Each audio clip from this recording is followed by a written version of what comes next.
वैसे रॉकी भाई का ठिकाना किधर है? नंबर है तेरे पास? हाँ है।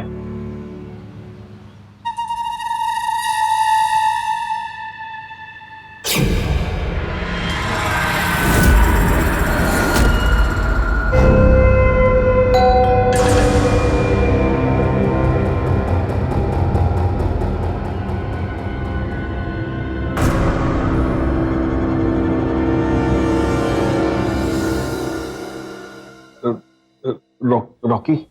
पैसे? हाँ।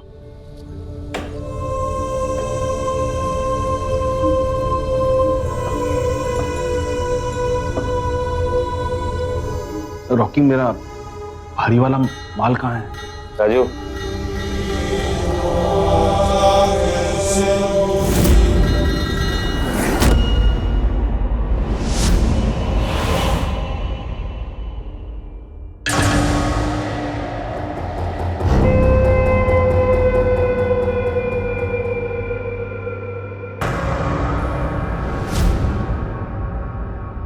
कितना तरसा हूं मैं इसके लिए। रॉकी, ये असली तो है ना?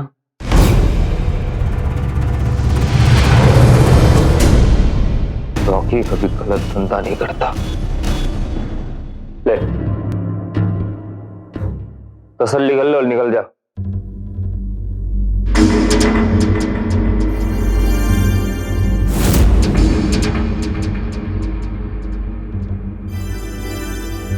अब मेरी मौत का योग टल गया।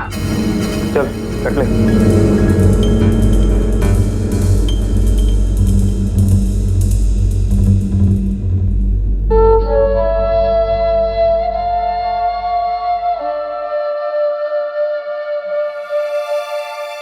22 नंबर 5 लाख में बिका है। तुम्हारे 2 लाख तुम्हें मिल जाएंगे। अभी तो भारी माल की डिमांड बढ़ने वाली है, बस इतना ध्यान रखना कि माल कम नहीं पड़ना चाहिए। डिमांड बढ़ेगी तो नए सप्लायर्स तैयार करने होंगे, और सप्लायर्स तो आसमान से टपकते नहीं, बहुत मेहनत करनी होगी। चलो कोई बात नहीं, काम हो जाएगा।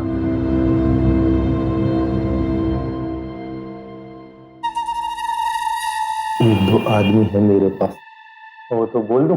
बिल्कुल नहीं, सबकी बस की बात नहीं। इसके लिए कोई ऐसा चाहिए तो दिमाग से खाली और दिल से पैदल हो। है कोई ऐसा? है एक। जिस घर में किसी की मौत हुई हो, लोग कहते हैं कि वहां भूत होता है। मैयत या शव यात्रा से लौटने के बाद लोग नहाते हैं, यह सोचकर कि कहीं कोई आत्मा पीछे न लग गई हो। मौत के साए से भी दूर भागने वाले ऐसे अंधविश्वासी लोगों के लिए कोई फांसी का फंदा कैसे शुभ हो सकता है जिससे लटक कर किसी की मौत हुई हो। बहरहाल, अंधविश्वासी लोगों को कोई भी तर्क या लॉजिक समझ में नहीं आता है। जो सुन लिया सो मान लिया। इसी को कहते हैं लकीर का फकीर होना, यानी अपने दिमाग का इस्तेमाल किए बगैर चुपचाप कोई भी बात मान लेना। यहां फांसी का फंदा खरीदा जा रहा था, और वो भी लाखों रुपयों में। ऐसे फंदों का पूरा अवैध व्यापार चल रहा था, और खरीदने वालों की बातों से तो ऐसा लग रहा है मानो वो अपने लिए फांसी का फंदा नहीं, कोई संजीवनी बूटी, लाइफ सेविंग ड्रग खरीद रहे हों। आखिर क्या वजह हो सकती है? किसी की जान बचाने में ऐसे फांसी के फंदे की क्या भूमिका हो सकती है भला? और अब नए फंदों का इंतजाम करने के लिए क्या करने वाले हैं ये लोग? जय अम्बे। भैया भैया, हमने कल बिस्तर के नीचे 500 रुपए का नोट रखा था, कहाँ गया? अगर आपने लिया है तो दे दीजिए, चावल पूरे खत्म हो रखे हैं, हमें चावल लाने हैं। आज पूर्णिमा का दिन है और आज के दिन 501 रुपए मैं दान करता हूँ, और पुण्य के फल के लिए। अरे लाली, जरूरी था इसलिए किया। लाली, क्या भैया? 500 का आखिरी नोट था घर में, वो आपने दान कर दिया। सिर्फ पैसे क्यों? जमीनें तो वैसे भी बिक चुकी हमारी, सिर्फ एक ये घर बचा है ले देकर, इसे भी क्यों नहीं दान कर देते? शायद बदले में आपको 1000 गुना बड़ा महल मिल जाएगा। तू समझती क्यों नहीं है? इंसान को जो भी मिलता है वो सिर्फ भगवान के आशीर्वाद से मिलता है। भैया एक बात अच्छे से बता दे रहे हैं आपको, ये भाग्य भरोसे बैठने से ना ही आज तक किसी का अच्छा हुआ और ना ही आगे होगा। अरे हाथ पैर तो मारना पड़ेगा ना। अरे हमसे अच्छे तो वो मजदूर है जो रोज काम करके अपना घर तो चला लेते हैं, पर नहीं, आपने तो सब कुछ भगवान के भरोसे छोड़ दिया है। बस कर, इतना दरिद्र घर पे मत फैला। अरे तभी तो घर पे लक्ष्मी आती नहीं है। भैया हम बस बता। चुप।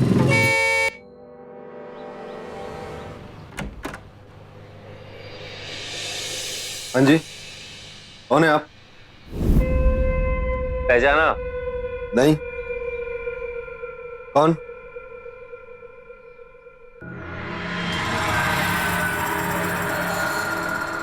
अबे राकेश, तू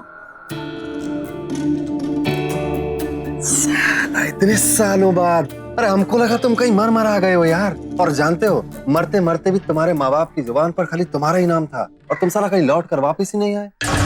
और तुम्हारे भैया भाभी वो अपनी पूरी जायदाद बेचकर जो है शहर चले गए। तुम तो बंबई चले गए थे ना भागकर। मोटरसाइकिल, जॉकेट, गॉगिल, तुम बाबू लग रहे हो यार। क्या करते हो बंबई में? पहली बात, मेरा नाम राकेश नहीं, रॉकी है। राकी? और दूसरी बात, 2 मिनट में सारी रामायण सुन लोगे क्या बे? अरे चलो अंदर चलो, आओ। एकदम चश्मा वगैरह इतने साल बाद, मतलब। बैठो।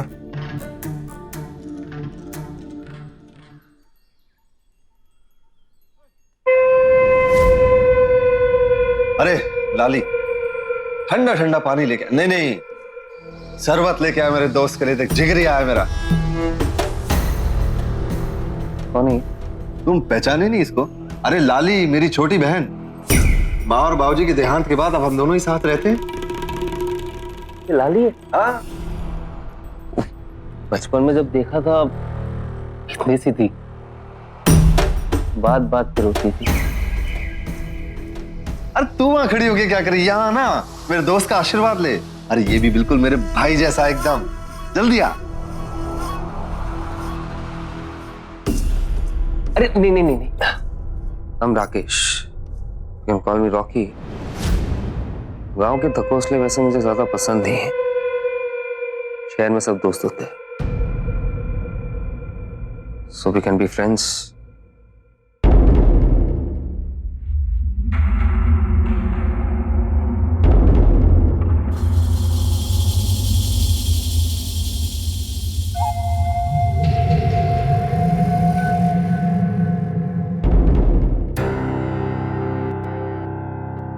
शहर जाकर बिल्कुल इंग्लिश बाबू बन गया है।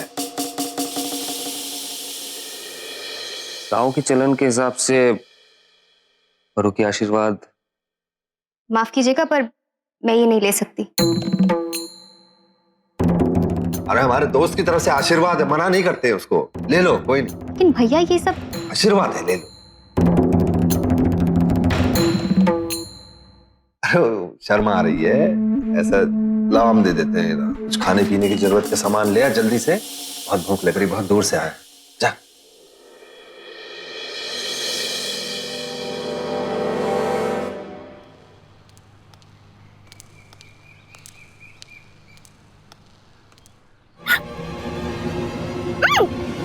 पागल हो गए हो क्या? क्या कर रही हो सब कुछ? देख लिया ना तो हंगामा हो जाएगा। तो होने देना हंगामा। मतलब कब से तुम्हारा इंतजार कर रहे हैं, पर तुम हो के मिलती ही नहीं हमसे। हाँ मिलेंगे ना, आराम से मिलेंगे।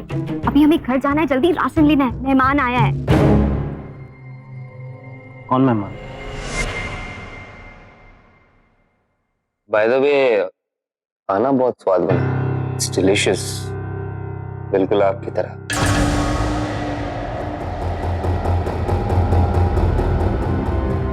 मेरे भाई, घर भी तेरा है, खाना भी तेरा, आराम से खाना। अब तुमसे क्या छुपाऊं? तो दाल भात और 3 तरह की सब्जी देखे जमाना हो गया है, अरसे बीत गए हमको। ये घर की हालत देख रहे हो, खंडर हो चुकी है, और हम खोखले। नाम के ठाकुर हैं हम, नाम के। लेकिन तुम्हें क्या फर्क पड़ता है? तुम तो निकल लिए थे बंबई पैसे बनाने। मेरे भाई, गलती जलती माफ, लेकिन ये नहीं पूछेगा कि इस वक्त मैं तेरे पास क्यों आया हूं। तुझे अमीर बनाने साले। सच सच।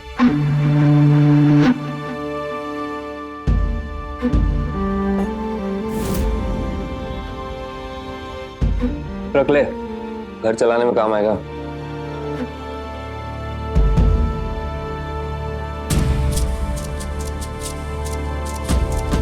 इसमें बहुत माल दबा के रखा है ना तुमने।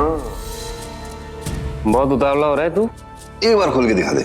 एक दिन देखना, तेरे पास भी इससे भी बड़े बड़े सूटकेस होंगे। चल एक बात बता, तेरे पास इतने सारे पैसे आए कहां से? ये सब ना मेरे लाइफ में एक बाबा के चमत्कार की वजह से हुआ है। बाबा यार, मुझे भी मिलवा दे यार, एक बार मिलवा दे। अरे सबर कर मेरे भाई, पिछले 21 दिन से किसी समाधि के लीन में है। परसों जागेंगे, परसों ले चलूंगा। वादा? वादा।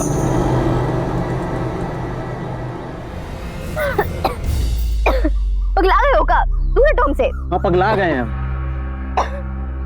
देखो, अगर तुम हमारी नहीं हुई ना तो तुमको भी मार देंगे और खुद भी मर जाएंगे। हो गया तुम्हारा?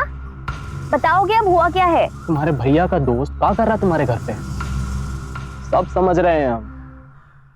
साला तुम्हारे रिश्ते के लिए बुलाया है उसको। अच्छा, तो जलन हो रही है किसी को? बुद्धू वो एक नंबर के। बताया है ना कि बस भैया का दोस्त है इसीलिए आया है। और वैसे भी तुम्हें क्या फर्क पड़ता है कौन आ रहा है कौन जा रहा है? हम पसंद तो तुम्हें ही करते हैं ना। तुम्हारे भैया की आंख में तो नागफनी की तरह चुभते हैं ना हम। क्या होगा हमारा? ये तो बिल्कुल सही कहा तुमने। भैया मानेंगे नहीं कभी। ये देखो, तुमसे बात करने के चक्कर में भूल गए हम।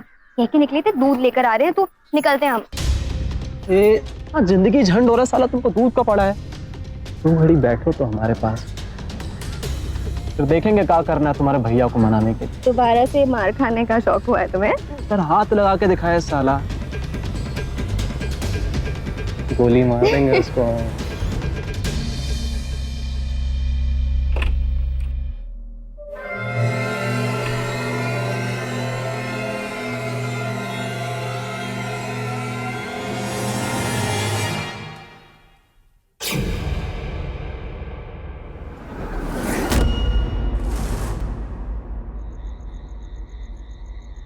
साले कल के लौंडे हमें और हमारी बहन को मार कर हवेली हड़पने आता। साले मन बुद्धि रह गए तुम तो।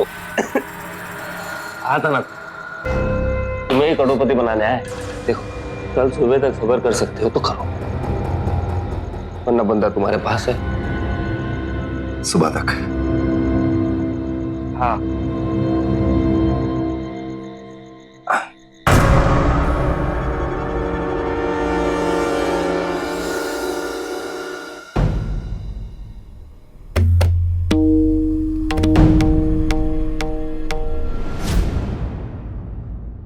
इस्लोक परलोक दोनों का रंग कमाल। चल सुबह गुलाल में उंगली और खींच दे कागज पर लकीर।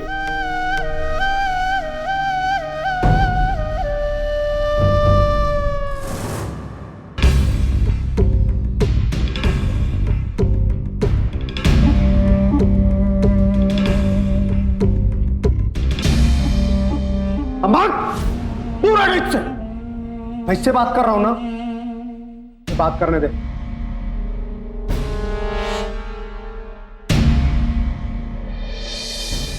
भाग्य तो तुम्हारा ऐसा है कि मिट्टी को छो तो सोना बन जाए, लेकिन तुम्हारे ऊपर एक मनुष्य प्रेत का साया है जो ना तुम्हें चैन से कभी जीने देगा ना कभी चैन से मरने देगा। बाबा इसका कोई उपाय तो होगा ना बाबा? मुझे इस प्रेत से मुक्ति चाहिए बाबा। मुक्ति है, बस एक ही बात से मुक्ति।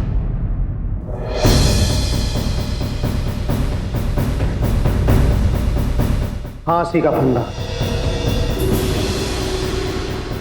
बाबा नहीं, फंदा लगा के मर जाऊं मतलब? नहीं मूर्ख, जिसने तुम्हारे ऊपर उस मनुष्य प्रेत का साया किया उसे इस फांसी के फंदे से लटकाकर मार डालो। और इस फंदे को लेकर मेरे पास मैं तंत्र की विद्या से तुम्हारे ग्रह नक्षत्रों की चाल बदल दूंगा। बाबा लेकिन मुझे पता कैसे चलेगा बाबा कि मेरा दुश्मन कौन है?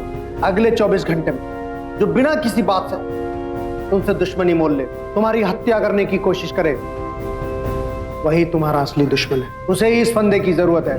उसके गले से ये फंदा निकाल कर ला पाए तो ठीक, वरना इसी तरह घुट घुट कर घिसट घिसट कर जीते रहे। कोई दूसरा उपाय नहीं है। बाबा की जय हो।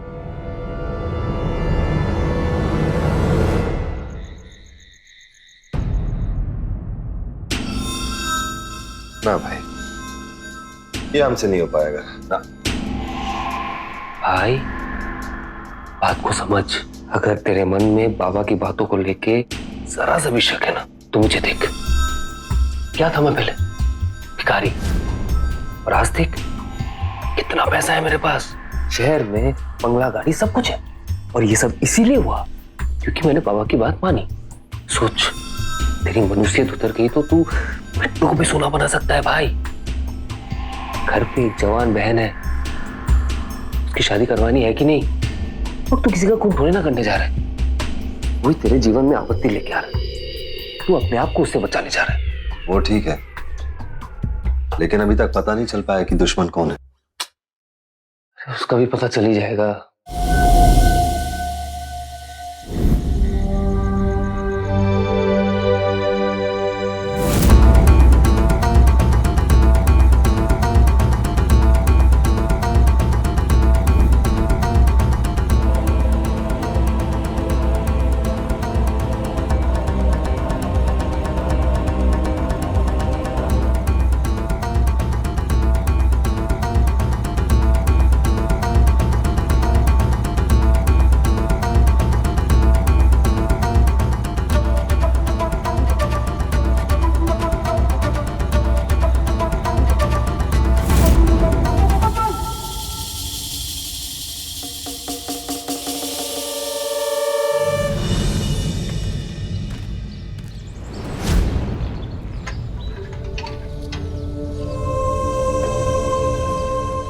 ये बोला ये जरा कहाँ हो जाओ भैया?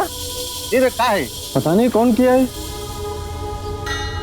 घर की औरतों के कपड़ों की ऐसी नुमाइश है। ये राजा के ना पूजा पाठ का कोई नया तरीका होगा। चलो उसी से पूछते हैं, जगाते हैं उसे। लाओ, बुला लाओ।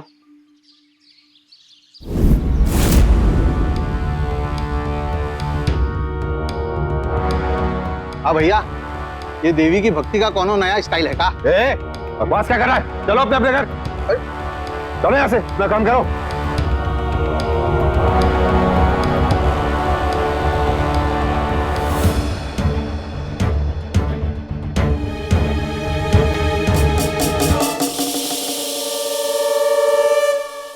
यहाँ पे भीड़ जमा करके क्यों रखे? चलिए अपना अपना काम कीजिए। राजा,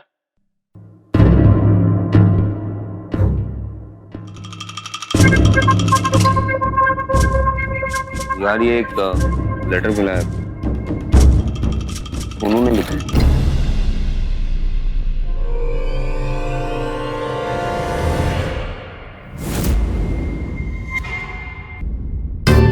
तू तो बोल रही थी स्कूल में पढ़ते इसलिए थोड़ी बातचीत है। क्या करूं इसका? टांग दूं बम्बू पे? भैया वो इतना लड़का नहीं है, वो इतना कर ही नहीं सकता। सोनू बहुत अच्छा लड़का है भैया। अच्छा लड़का है, वो साफ साफ लिखा है इसमें कि लाली और मुझे मिलवा दो और तुम्हारी बहन को बदनाम कर दूंगा मैं। और तुम्हें तो पता होगा इसके बारे में। हाँ बोलती है ये कंट्रोल यार, कभी दिमाग भी इस्तेमाल कर लिया कर। इस बेचारी की क्या गलती है?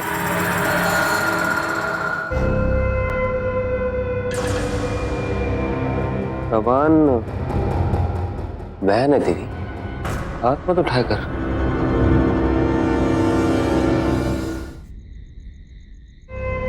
रुक, तुझे कुछ दिखाना है।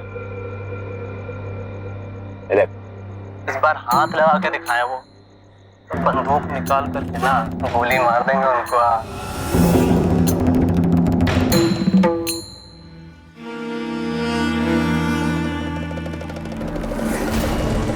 याद है बाबा ने क्या कहा था? बच, जिसने भी तुम पर प्रेत बिठाया है वो अगले 24 घंटे में तुम्हें मारने की कोशिश करेगा। अब अगर तुझमें थोड़ी सी भी मर्दानगी बची हुई है ना, तो उठ और जाके इसे मार। अपनी जान और इज्जत दोनों बचा ले भाई। ग्रह उतरेगी ना, वो तो अलग है।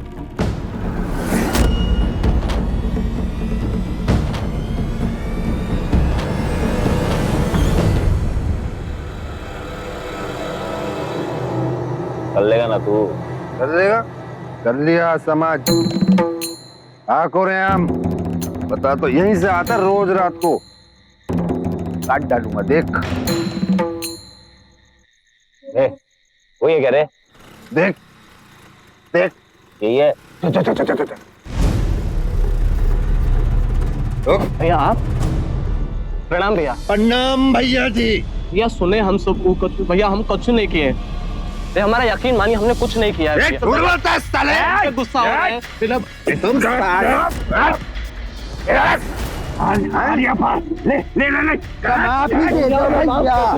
नहीं किए हैं। माफी देंगे, हाँ माफी। हमारी बहन को बदनाम करेगा, माफी। देखा आपने, लालच में फंसकर कैसे एक सीधा साधा इंसान भी अपराधी बन जाता है। कुछ लोग दूसरों को अपराधी बनाते हैं, उनसे अपराध करवाते हैं, लेकिन अंततः अपराध की जिम्मेदारी खुद अपराधी की ही होती है। राजा की दिमागी कमजोरी थी अंधविश्वास, और उस दुनिया में आपकी कमजोरी पता चली नहीं कि लोग तो उसका फायदा उठाने के लिए पहले से ही फिराक में बैठे होते हैं। रॉकी और बाबा ओगरनाथ ऐसे ही लोग थे जो दूसरों को अपराधी बनाने का षड्यंत्र रचते थे।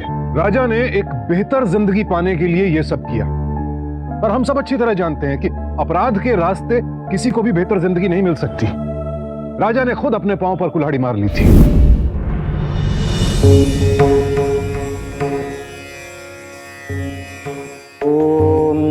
दुर्गा दुर्गा दुश्मनी दुर्ग पत्नी वाले दुर्गम ज्ञानंदा दुर्ग देता वाला दुर्गमा लोका दुर्गमा स्वरूप दुर्गमार दुर्गम पे दुर्गमा। बोलो। अंधा अर्पित ददाश योग, अंधा अर्पित ददाश योग, हर लो मेरे मारक योग। हर लो मेरे मारक योग। अंधा अर्पित ददाश योग, अंधा अर्पित ददाश योग, हर लो मेरे मारक योग।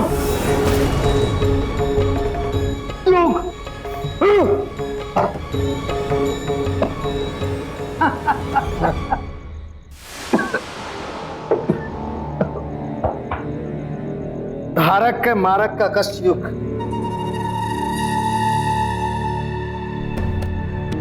तुझे क्या लगता कि मैं तुझे फांसी दे रहा हूं?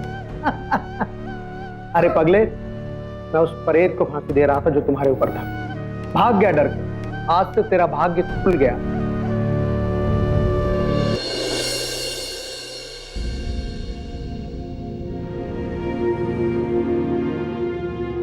भैया आप कुछ खा क्यों नहीं रहे? आपको सब्जी अच्छी नहीं लगी? ये भिंडी बनाई है हमने आपके लिए, आपको बहुत पसंद है ना? भैया सोनू से बात हुई थी हमारी, ये अपनी अम्मा की कसम खा के कह रहा था कि उसने ये सब कुछ नहीं किया है, और वो आपसे मिलने भी आने वाला है आज। वो ये साबित भी कर देगा कि जो भी तमाशा हुआ है वो उसने नहीं किया है। और तो और भैया वो ये भी कह रहा था कि जिस किसी ने ये शैतानी करी है ना, वो खुद उसे नहीं छोड़ेगा।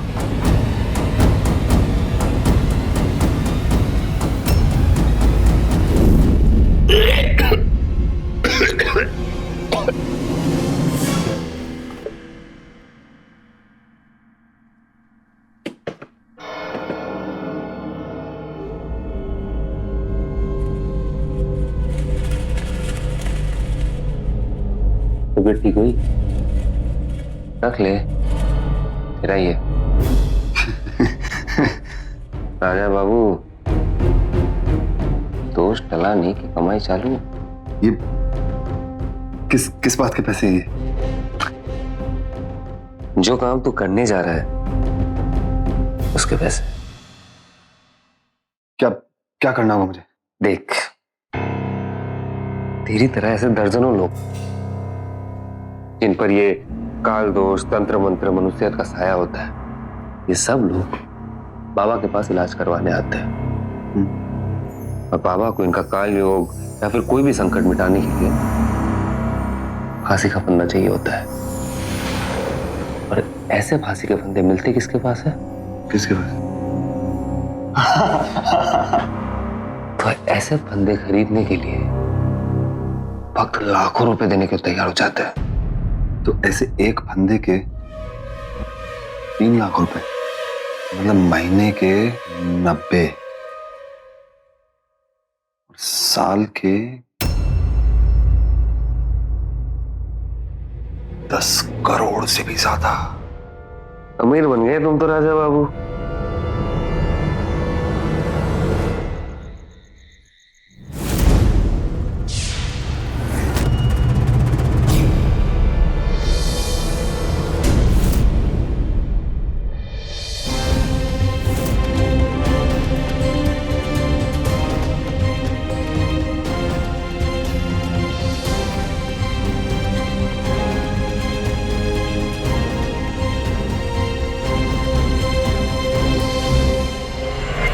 इस दुनिया में अंधों से ज्यादा आंख वालों को बेवकूफ बनाना आसान है। मौत का डर तो सबको लगता है, और ये ढोंगी लोग इसी डर का फायदा उठाने से बाज नहीं आते। बड़े ही ऑर्गेनाइज तरीके से चल रहा था ये पूरा फंदे का धंधा। बाबा अपने भक्तों में फंदे की डिमांड पैदा करते और रॉकी ऊंचे दामों पर ये फंदे सप्लाई करता था। उधर राजा अपने लालच में लोगों को मारे जा रहा था। आखिर क्या अंजाम होने वाला था इस खतरनाक खेल का?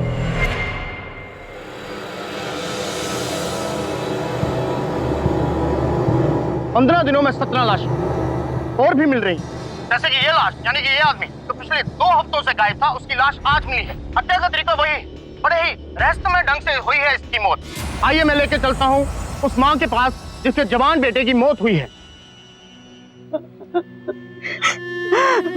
आपका बेटा मर गया है चाची, आप क्या करेंगी? आप क्या कहना चाहती हैं? बताइए। मेरा बब्बू कभी नहीं आएगा, कभी मुझे माँ के नहीं बुलाएगा। बोलिए, आप कुछ बोलेंगे? हम जानते हैं, सब कुछ जानते हैं। हम किसने मारा है सोनू को सब पता है, और हम चलो घर चलो। हमने बताया ना आपको, हम अरे जानते चलो, हैं। अरे बहाने हमारी। हम जानते हैं, और हम बताइए। भाई साहब बोलने दीजिए अरे उनको, हम कह रहे हैं ना, उसको कुछ नहीं पता है, जाने दो हम उसको। जानते हैं। दोस्त है उसका, घनिष्ठ मित्र था, साथ पढ़ते थे वो। मर गया है, बहरा गई है। उस दिन कह रही थी भूत मार दिया उसको, अब उस पर विश्वास करेंगे? नहीं ना, बच्ची हो तो कुछ भी कहेगी यार। आओ चलो चलो आओ, चलो घर। माता जी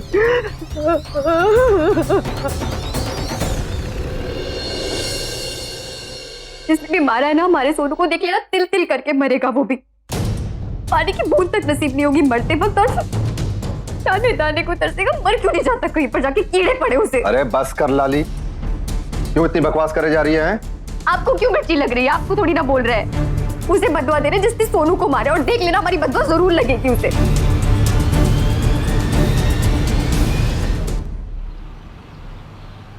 हमको तो लगता था कि लोगों का संकट कटवाने के लिए जो चाहिए वो हम कर रहे हैं, लेकिन आज पता लगा कि मरने वाला का परिवार कितनी बददुआ देता हो। और एक बात कहें तो, इंसान के दिल से निकली हुई बददुआ बहुत बुरी लगती है, और हमको तो कितनी बददुआ लगी। और क्या करेंगे ऐसे पैसे का? क्या करेंगे ऐसा पैसा कमाकर?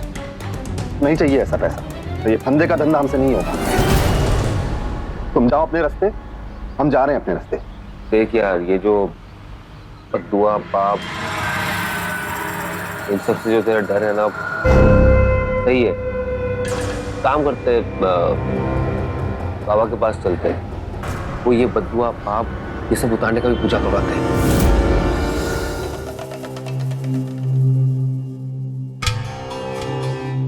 पाप हो गया साफ, मैंने तुम्हारे सारे पाप उतार दिए। अब तुम दोबारा कार्य में लग जाओ। ये सब अब और मुझसे नहीं होगा बाबा। मैं अपने ऊपर और पाप नहीं चढ़वाना चाहता बाबा। जितना भी रुपया और पैसा कमाया है वो मेरी छोटी बहन की शादी और मेरे बाकी के जीवन के लिए ठीक है बाबा। मैं फंदे को दोबारा नहीं छूना चाहता बाबा, मुझे माफ कीजिए। और बाबा मुझे आशीर्वाद दीजिए और मुझे मुक्ति दीजिए बाबा।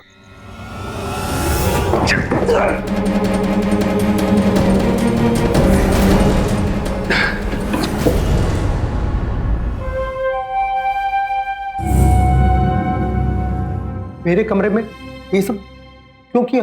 अगर तू इसे पाप पुण्य के बारे में समझा दिया होता ना, तो मुझे इसे मारने की जरूरत नहीं पड़ती। कि लाश को ये गई ठिकाने लगा, भला आदमी था यार, हवा का नुकसान करवा दिया। कहीं और जाके बकरा ढूंढना होगा। पर हाँ, पूरे बिस्तर समेत कटले ऐसे कहीं और जाकर धंधा जमाएंगे।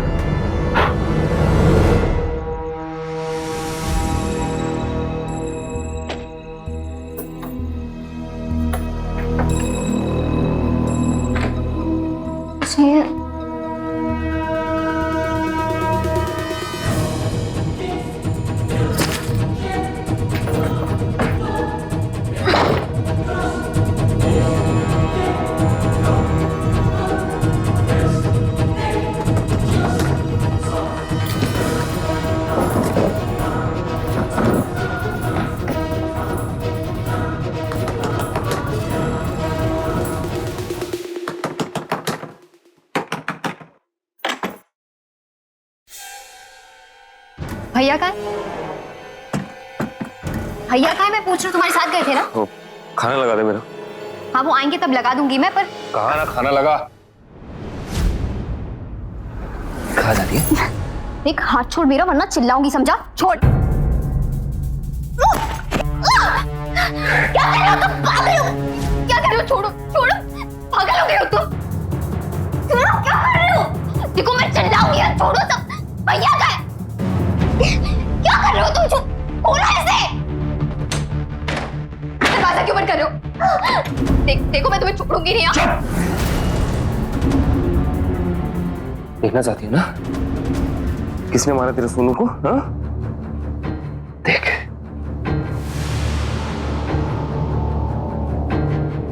और भी है, और भी है। नहीं, बकवास है, ये सब बकवास है। जितने भी मर्डर्स है ना, सब तेरे डियर ब्रदर ने किया है। अब तेरे पास दो ऑप्शन है।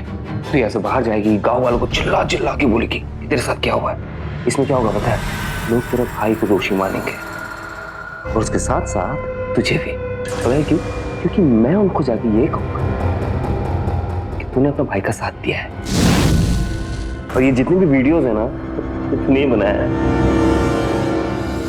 उसके बाद गांव वाले तुम्हारे साथ क्या क्या करेंगे यार, मुझसे देखा नहीं जाएगा।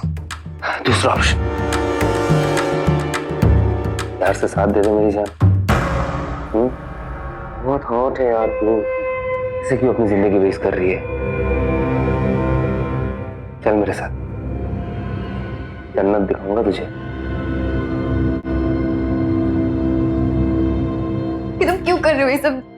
देखो मैं मरना नहीं चाहती। तुझे मारने का इरादा भी नहीं है मेरी जान।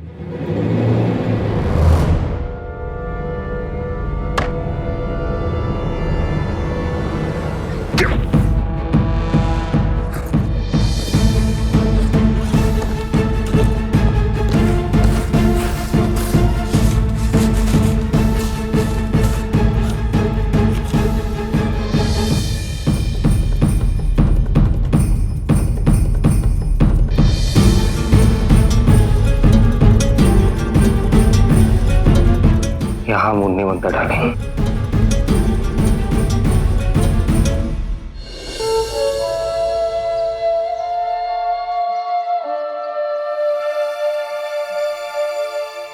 जग गई। ले ठूस ले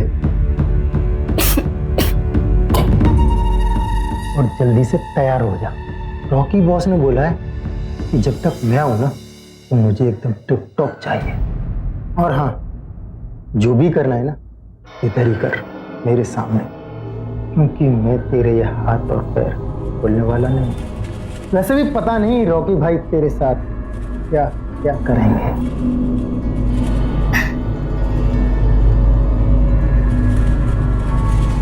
कैसे मर्द हो तुम?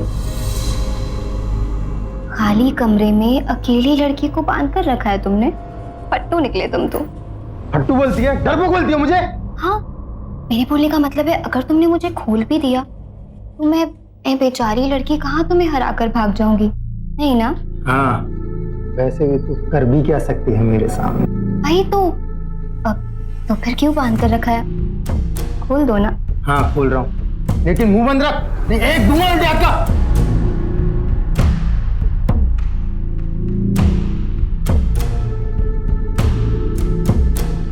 ले चुपचाप खा। वैसे एक बात पता है तुम्हें, तुम ना बड़ी स्मार्ट हो। तुम्हारे चेहरे से दिखता है बहुत ही होशियार किस्म के इंसान हो तुम, नहीं? और एक बात तो ना हम एकदम पक्का बता सकते हैं, बॉस चाहे कोई भी हो, काम सारा तुम ही संभालते हो, नहीं? हाँ, धंधे का सारा धंधा दिन और रात मैं ही संभालता हूँ। अच्छा, वैसे क्या है ये धंधे का धंधा?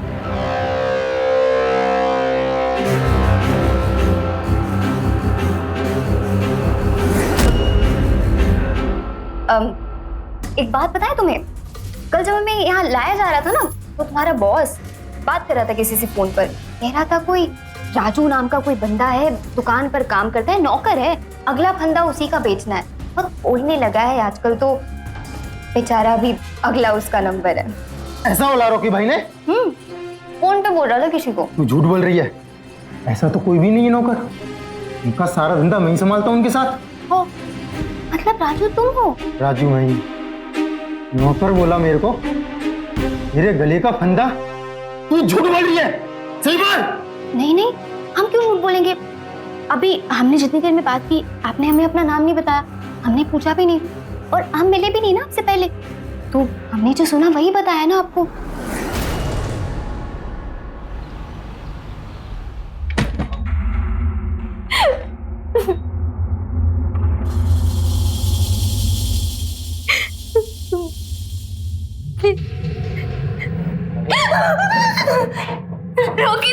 रोकी जी आप आ गए, प्लीज हमें बचा लीजिए। वो आपका आदमी, उसने बहुत गलत किया हमारे साथ। हमने उसे कहा भी कि हम आपके दोस्त हैं, पर फिर भी क्या है वो कमीना? वो ना भाग गया। वो किसी से बात कर रहा था फोन पे। वो कह रहा था कि अब इस धंधे के मालिक हमें और रॉकी का फंदा बेचना है, ऐसे ही कुछ कह रहा था, हमें समझ नहीं आया। मौत आई है उसकी।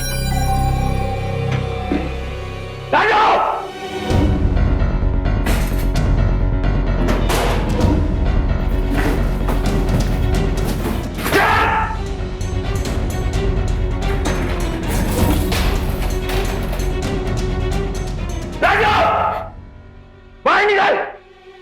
ये रास्ते से उड़ा के यहाँ पे लिखा है खाने के लिए रोटी दी। साले बाहर निकल। गद्दार। गद्दार मैं नहीं, गद्दार तुम हो। निकल।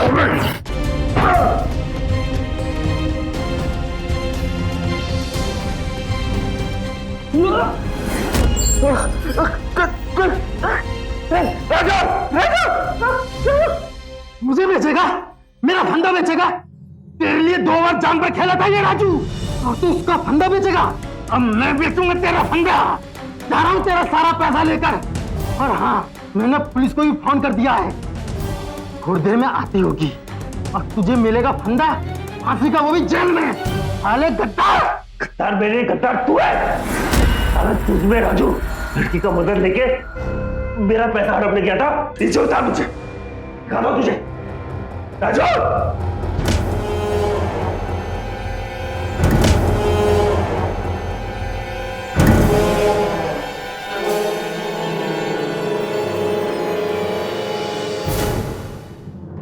जल्दी जल्दी। रुको, गिरफ्तार कर लो।